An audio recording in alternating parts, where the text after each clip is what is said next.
Hello, everyone. I'm Annie Gibbins, and you're listening to Memoirs of Successful Women, the podcast where you get to hear candid conversations with fascinating women from around the globe who share aspects of their business and life journey, how they measure their success, and what they have learnt along the way. Well, hello, everybody, and welcome to Memoirs of Successful Women. Today, I am interviewing Sheila Farr, who is the owner of Gulf Coast Consulting, and she created this company after 25 years working in the HR industry to really help businesses and individuals, groups, whoever, to achieve their next level of success. She's all about success, and she's super passionate about optimism. So, welcome to the program, Sheila. Thank you. Thank you so much for having me. I'm excited to talk to you today. Why do you call yourself the eternal optimist? Where does that come from? Well, just because I am. I'm just a happy person, I think, by nature. And I really try to attack every day with optimism and just a note of positivity. And I found that the more I do that, the more it opens my eyes and my heart to kind of those things and helps me manage things better. Whatever emotions, feelings, business. When bad things, happen to me, it's like I feel like I have something a little extra to lean on with that. So I love being a cheerleader for other businesses and just trying to encourage people. So it's fun. It's fun. It is certainly more fun being an optimist and being the cheerleader. And it's easier for people who have that natural tendency, right? So some people just have that, half glass full. Many of us also, I'm probably a glass overflowing just with enthusiasm for different things. And so how do you find people come through, after your years of working when they aren't a natural optimist? How do you turn that around? How do you help people with that mindset? Well, it's fun, and it seems like it's a little bit infectious at times. Whenever you find business owners that are kind of struggling in what they're doing, and they're just not in a happy place anyway with their business or just anything. If you start showing them all the opportunities and possibilities that they have for growth, for change, for development, then they start to kind of, you can just feel it's just a complete different feeling. People just kind of lighten up and they sit up straighter, and a smile comes on their face, and they're not so downtrodden, and there's a sense of hope in them. So Yeah. I love doing that, and it's super easy when you're connecting people with their passions, when you're showing them better ways to do the things that they love, that are going to be more profitable, more beneficial, and more just able to sustain in business. I love it. It's just fun. Again, it's just a fun thing that I'm so fortunate to have an opportunity to do every single day. So You're perfect for it, that's for sure. So those people who do come to you, disheartened, they're obviously coming for business coaching, transformation, all of that, and they don't have a positive outlook. They're not optimistic. They do come, shoulders slouched, body sort of, slumped, hard to crack a smile. What are the main reasons do you find that people come? What's taken them to that journey, to that moment? oh gosh, it could be different things for different people. First of all, I think some people are just have that disposition. You have some people that just, that's just the way they are. They're just kind of flatline, matter of fact, and it's hard to kind of ignite enthusiasm in them. And it could be for any reason. Personally, they could have all kinds of personal problems or any sort of personal problem. And then in business, which is what I deal with, mostly, they could have been a small business owner that's been in business for a number of years and they're just not making money, or their processes aren't working, or they can't keep team members, and all sorts of things just kind of keep frustration, I think, on people sometimes, and confusion. They don't know what to do, and especially with what we've just gone through in the world with the pandemic, and how that's forced people to look at different ways of doing business. Some people just don't know how to do things. And Yeah. if you're not tech savvy and you can't take your business online, and you don't know how to, like everybody says, pivot. If you can't pivot your business into something that that you can do virtually, yeah, that would be, very frustrating. And it has been for a lot of people. But it's, it's really good when people come and they're like, they don't know what to do and they're just open to whatever, and they say, okay, just give me something that will work for me. And I'm like, great, you're in the right place. I love it. Let's do this. So, it's, and you just try and explain a few concepts and processes, and usually it turns them right around. Now, sometimes it aggravates people and it irritates them because, they're like all sad and you're trying to pump them up and encourage them, and they're just not ready for it. So a little bit of it, I mean, you got to find a balance too, right? Some people aren't quite ready to receive that. So you just kind of have to play it by ear and just maybe spoon feed just a little bit at a time until they're ready for the whole dose of it. Yeah.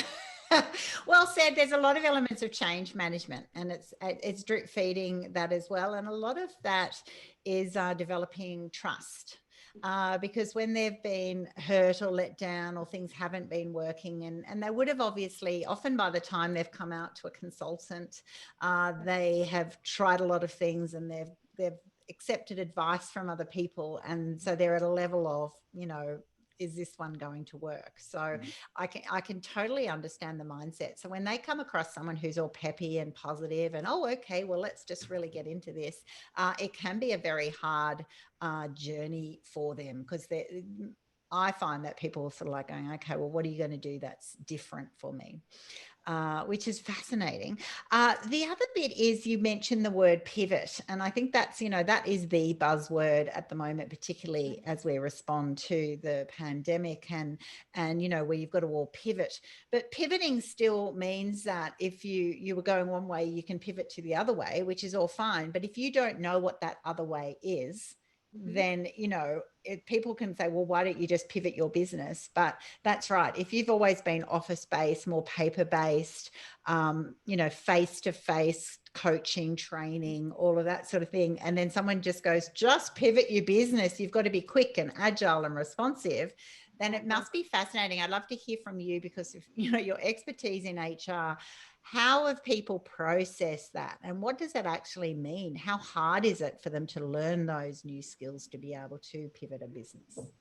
Well, I think it's of course, it's different for everybody, but for the most part, people have skills and abilities in their business and opportunities in their business that they haven't really thought about, or they hadn't really thought about before. So even in our business, I was speaking with somebody the other day and they're like, man, knowing you, I know that you do things very, I'm very regimented in the way that I process things and do things. Even though I'm a happy little person, I'm very structured. I have a flighty personality, but when it comes to business, I'm all business. So somebody was speaking with me the other day and they're like, I'm looking at your offerings on your website and there's so many different things.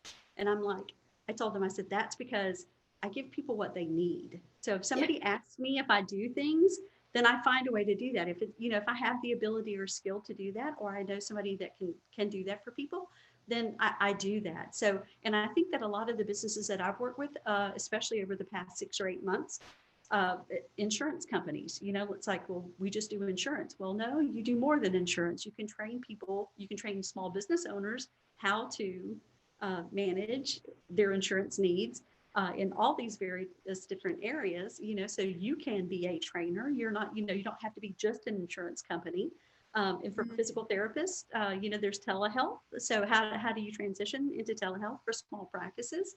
So I've had a really good time working with people, and thankfully they've kind of opened up and have been real open to doing some different things and kind of stepping out of those comfort zones and really being innovative about the way that they look at what they do. So that's been the exciting thing about the whole past couple of months. And I think even on into 2021, we can look forward to more of that. And I love that. I think that's just, it's the coolest thing, because now, like, the expert is, is where the wealth and where the excitement is in people. So if you have an experience, a life experience, or something that you've done in your work, now you can train people and teach people and share people, and you actually become somebody else's survival guide. So I think that's a really neat thing.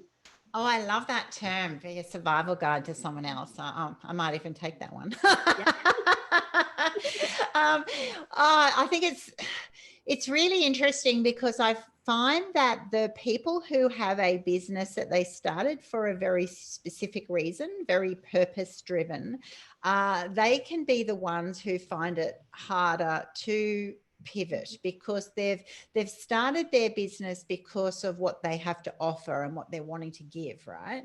And then what you're saying is exactly right, that you then have to go, okay, well, I want to give this, but if no one wants to receive it in that way at this time, you don't have a business, you've just got a hobby or a passion. And then being able to go, okay, well, what does my market need? And so, for example, exactly what you've said in your business, which I think is wonderful, and I've done that as well. It's kind of like going, okay, well, how do we adapt our product to what they're actually requiring? And sometimes it can be one product that you just offer in more bite-sized ways, flexible, online, whatever. And then other times it actually means no one's buying this product at the moment, so I'll actually create a whole new business arm. Right. And so that's where the comfort zone just gets totally smashed. Because it's like, well, that's right. I'm really confident in what I do and what I offer in my business. And you have had success in that. So it throws that confidence factor, because then all of a sudden it's like, okay, but you're telling me I now need to, that's right, become a coach in the business of this product that I sell, or be able to, like insurance, offer something completely different. Yeah. How do you help people through that process? I think that's the beauty of being an entrepreneur. Is that you have more freedom to do that.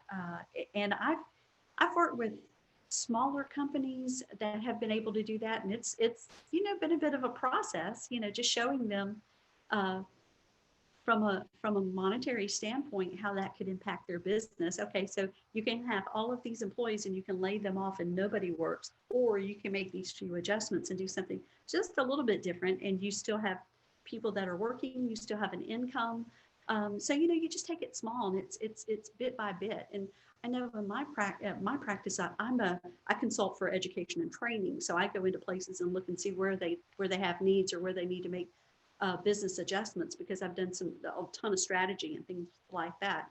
I also do human resources because I've been a human resources director, but that's not what I do. But over the past couple of months, I've had the opportunity to reach out and be a virtual HR person to people, small businesses that needed, help with HR, and the people that they worked with before are now out of business because, nobody's working right now. So I'm like, hey, I can do that for you. You need a handbook, I can make handbook. You need compliance, I can do that. Checklist, I can do all that. So, you can just kind of draw on what your experience is, and, just look at the organization. And honestly, I tell everybody, just start small. Just look in your community and see what your community needs. And just, if it's in your ability to meet the needs of the people just right here in your community, just reach out and do that.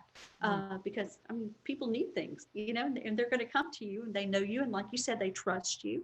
Yes. And, definitely that's a way to kind of build your network with that then. So your small community knows that you do this, and they're going to share it with their friends. And then, and before you know it, you're talking to someone in Australia, right on the other side of the world from you. And exactly, that's the beauty of it. So it is the beauty of it. And I think it's good, wise advice for those listening in to know that sometimes you think, oh, well, I've got to do something completely different, or I've got to have this big shift into a whole new industry. And that's actually the opposite. You've got your market right in front of you. If you've been in an industry, you're obviously there for a reason. You've got a massive skill set in that area. You've got all of your networks are there. It's actually just tapping into what you naturally do and love, and just finding out what their needs and doing a readjustment. So a lot of the pivot is the step before the pivot is actually just the realignment with where you are most suited to being, and then what growth you require to be able to then be able to do that in a whole new way. And it's fun learning new stuff, right? I'm a learning sponge, so I love it, unlike you. So let's have a little look into your journey then, because those listening in love hearing, the journeys of women. So what has been your business journey, and what have you learned along the way? Oh my goodness. Well, I'll tell you, I've had some really neat experiences along the way. And I started out and I've done human resources. I've worked in medical practices.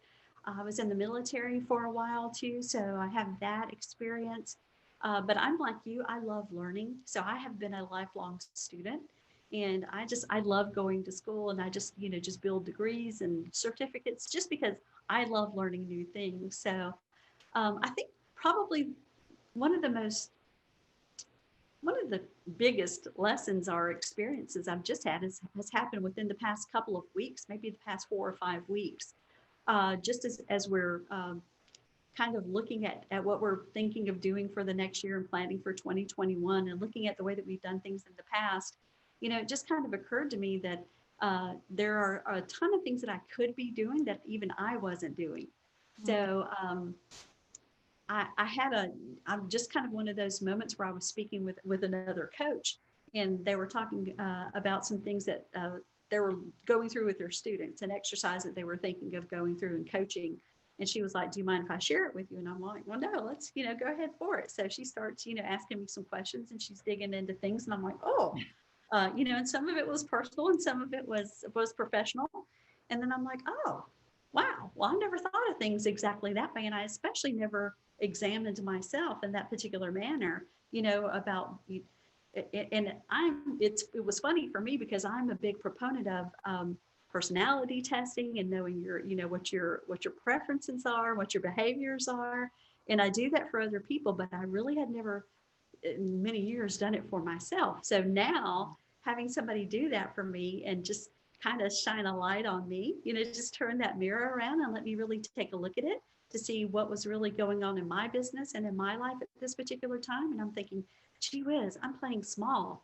I'm doing all these things that, that I'm comfortable with, but with just a little bit of stretching. And this is what I teach others, right? Just change just a little bit.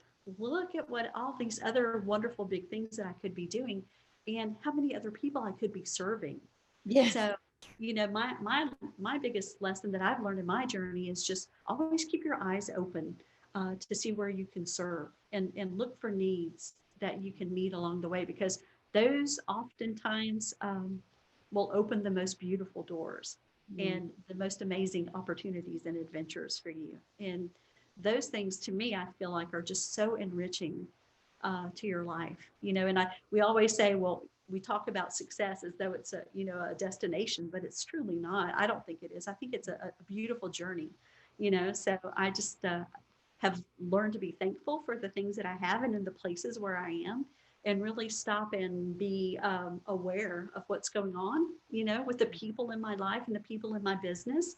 And just sometimes I look back and I'm like, man, that's amazing. Look at all the things, look at all the amazing things and the amazing people, and just everything, just the beautiful places and the music and the food. And, just, to me, that's the coolest thing ever. And I think it's a shame that oftentimes, and I'm in my mid 50s now, that we don't do that sooner in life.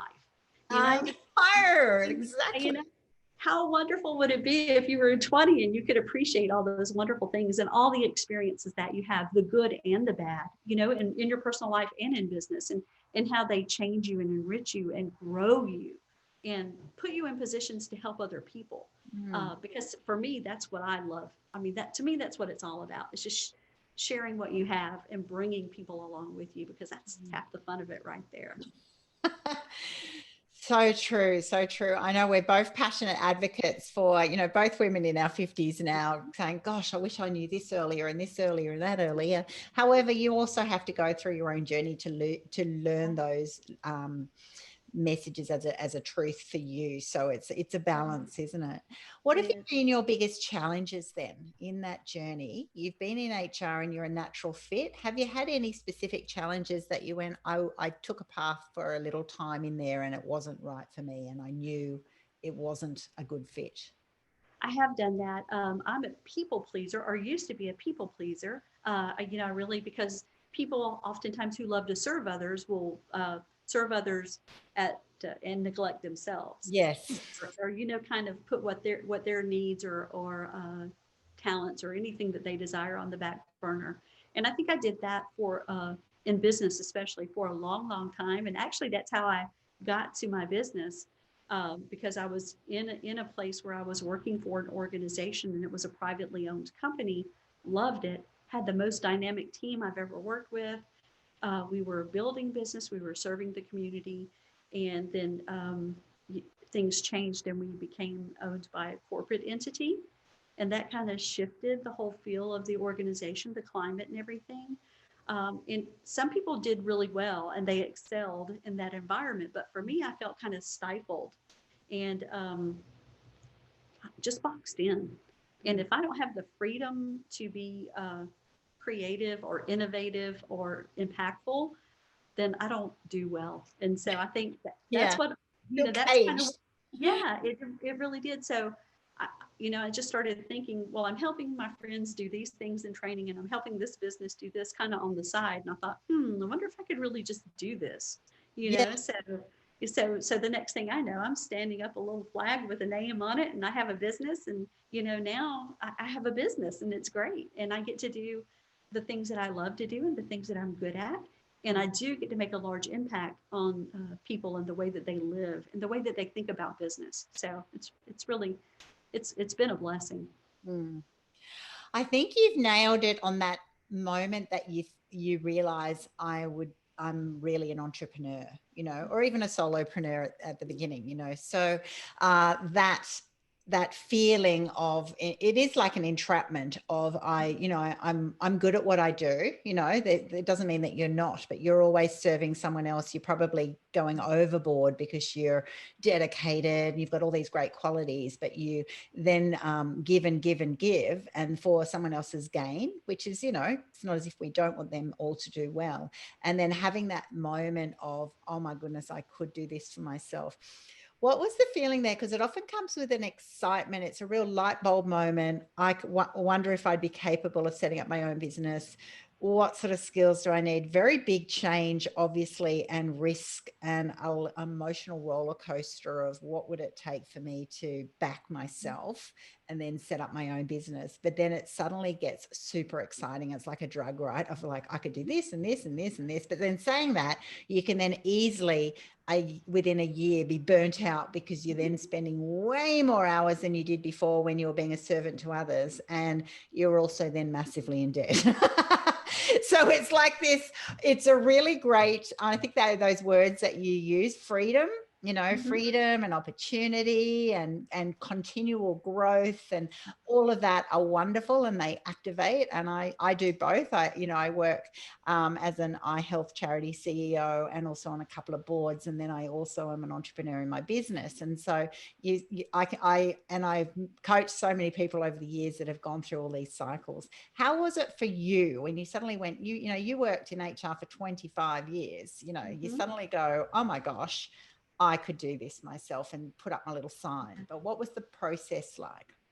Well, I often tell people I'm a person of faith. So I always say it was like a holy push. It was like, the Lord was like, here, it's time for you to do something different now. Get out of the nest and go. But yes, there was a huge level of excitement and enthusiasm. And then me saying, why didn't I do this earlier? I'm so passionate now. I have so much fire. I'm ready to go and do this. Yeah. But it is a process. And so for me, because I already told you, I'm a planner and a strategist. So, I wanted to be sure that I wouldn't be the person that was burned out in a year or broke in a year. So I sat down with everything that I thought I wanted to do in that business. And I just kind of jotted, I'm a big mind mapper. I love like getting everything that's in here because I have monkey mind is what I call it. Just goes All crazy. over the place. Yeah. It's all over the place. So I got everything out of my monkey mind onto a piece of paper and then kind of organized it in kind of compartments, just compartmentalized the things that I could do. And then I sat down with a calendar and kind of strategically put things on a calendar. And then I looked at my money, which I should have done first, but I did last.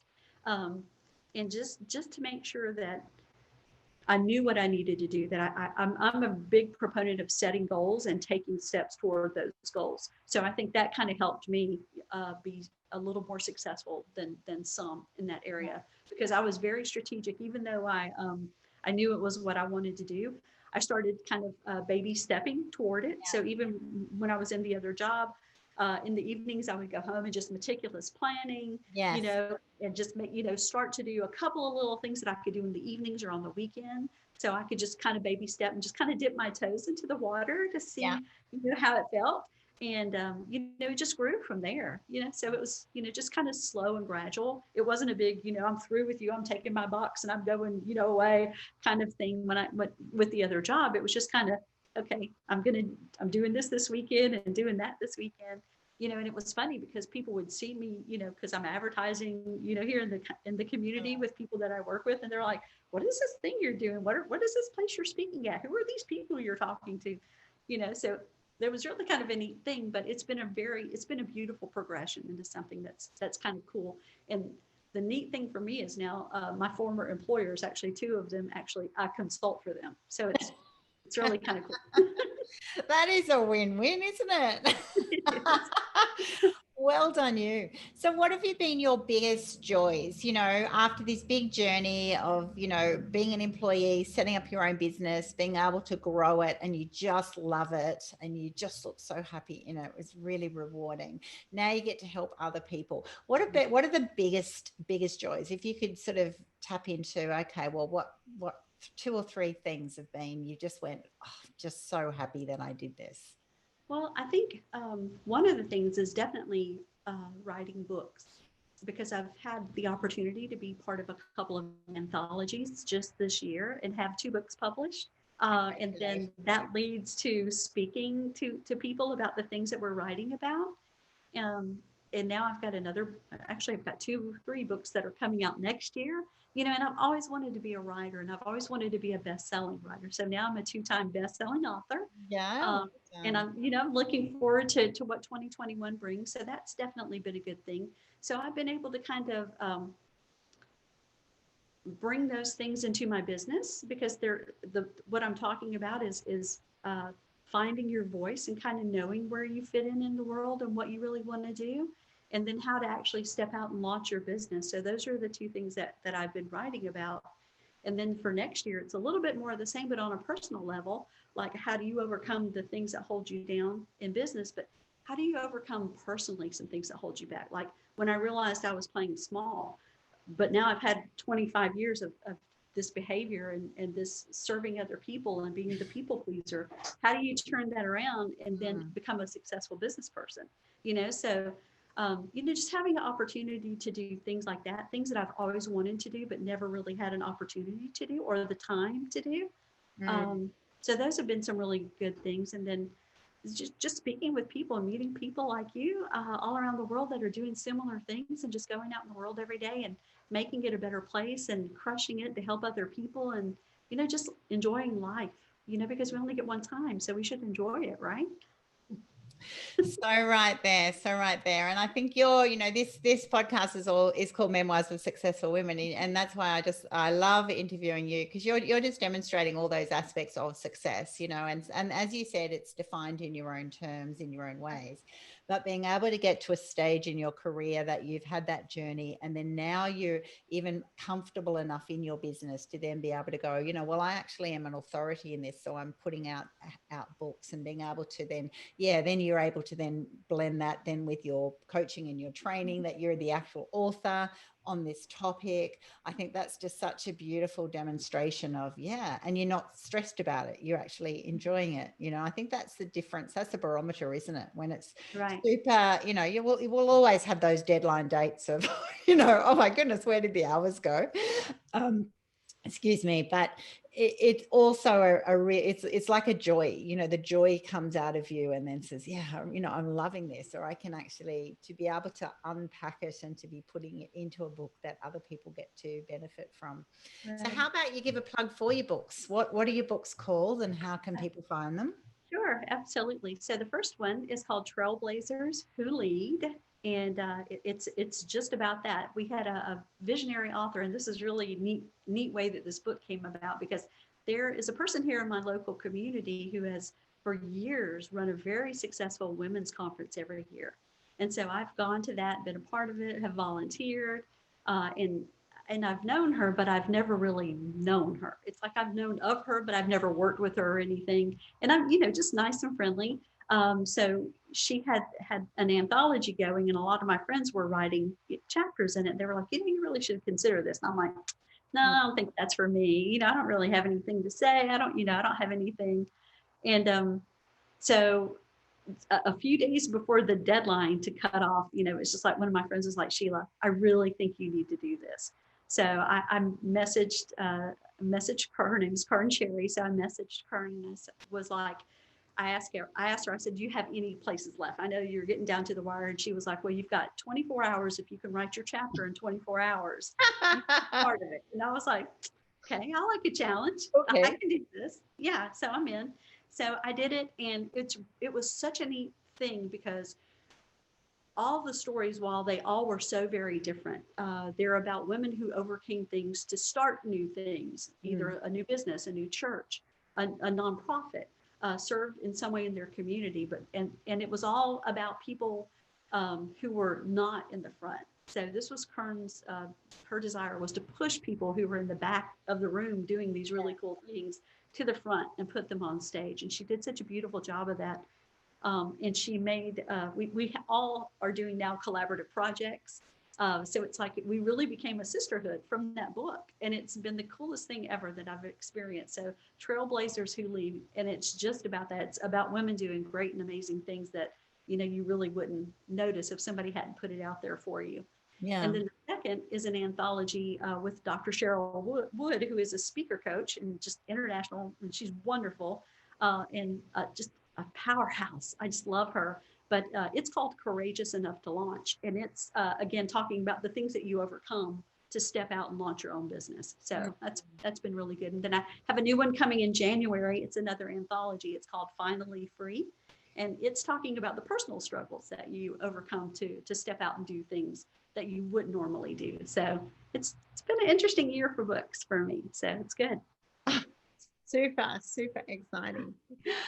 Terrific. Well, thank you so much for sharing that. Tell me a little bit about who are you helping at the moment? What sort of struggles, what problem are you solving? You've got a variety of courses. That's it. You've pivoted a lot. If you look at your website, you can see that you're now offering a lot of different opportunities. Where is most of the demand at the moment, and how are you helping solve those problems for people? Probably my two largest ones are HR related. So just being compliant in a time when things are so uncertain. Yeah. Just making sure that everybody's kind of checking the blocks to do the right thing. And then definitely wellness. So I had a big demand for online type yoga and Tai Chi.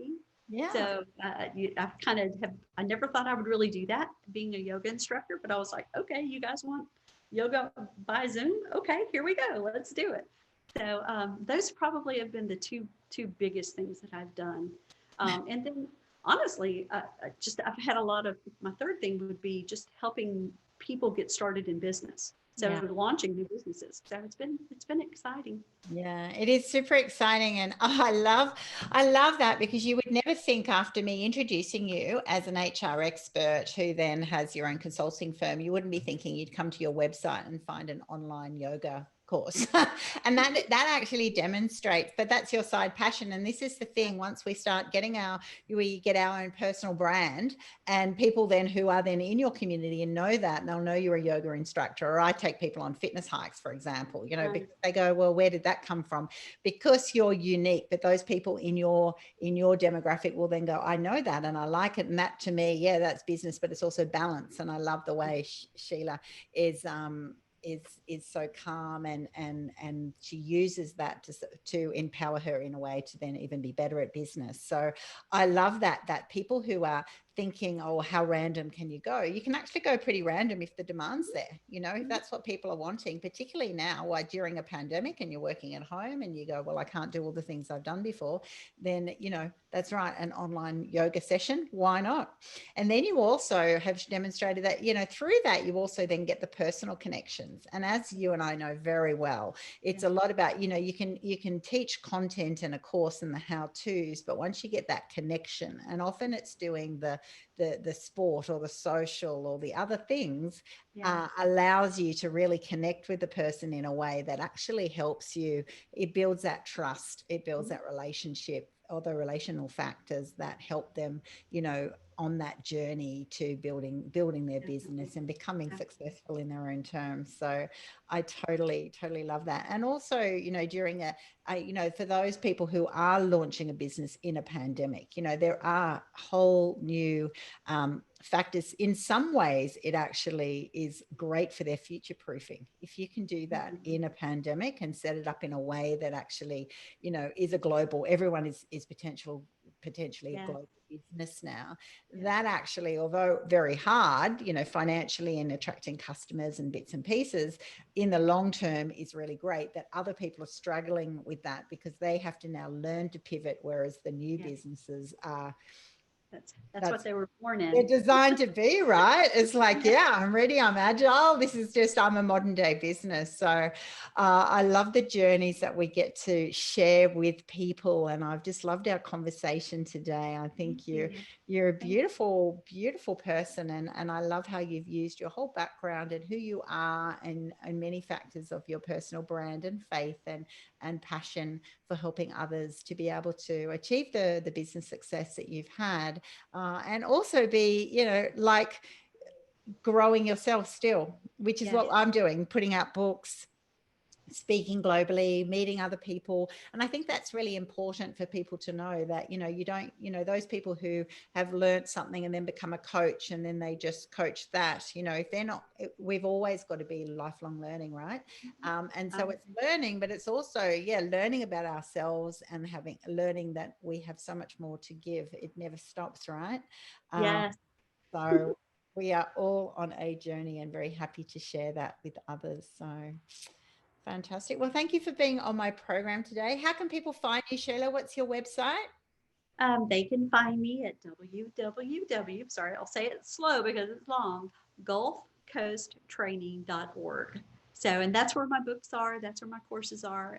And I have tons of freebie things there for folks if anybody's interested in checklists or starter lists for new businesses or learning to tell your story and start speaking, that sort of thing. So there are tons of things there. And if you need me, you can email me through the site. And I'm all over social media if anybody's there. So just Sheila Farr. And please contact me. I love connecting with people.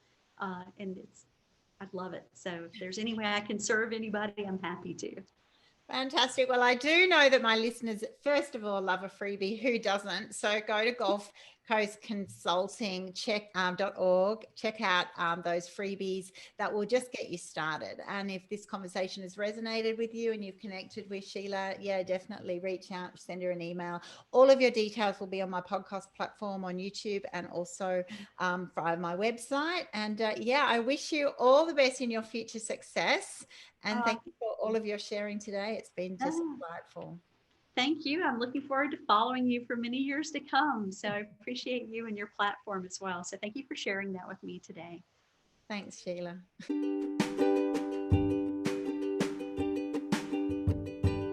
Thanks so much for listening to this episode of Memoirs of Successful Women. You can find me at anniegibbins.com, where you can download my free resources, get connected on social, and check out my online magic transformation program. If you love this show, feel free to subscribe to future episodes and, of course, share it with your friends. I'll see you again soon, and until then, happy podcasting.